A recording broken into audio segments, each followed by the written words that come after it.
correspondent banking works is pre-funded capital sits in accounts around the world, and you have literally $10 trillion pre-funded into other banks, into other financial institutions, in order to facilitate. It's the oil in the engine that allows correspondent banking to work, and it's sitting there.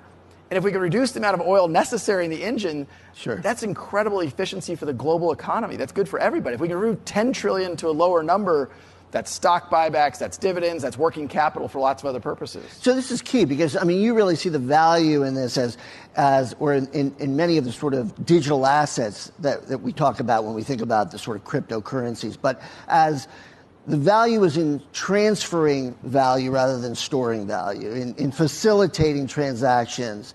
And talk a little bit about, the speed, because XRP versus, say, the way we do this now, why is it so much faster than the normal banking transfers through SWIFT, for example? Well, so first let me say, I don't think there's going to be one crypto to rule them all. And I think there are cryptos. I own Bitcoin. I'm long Bitcoin. I think Bitcoin is a store of value and people hold it. And so I don't think there's just going to be one use case.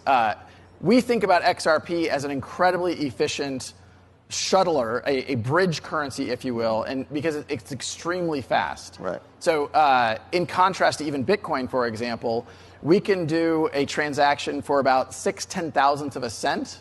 A Bitcoin transaction today costs about $2.30 per transaction. Now, that doesn't mean Bitcoin's going to fail or something. I think Bitcoin and XRP, I don't view them as competitive. Right. XRP is extremely efficient for that payments solution, that payments problem we're solving. And Bitcoin's, I think, as a store of value, digital gold, as you heard from Barry Silbert up here yesterday.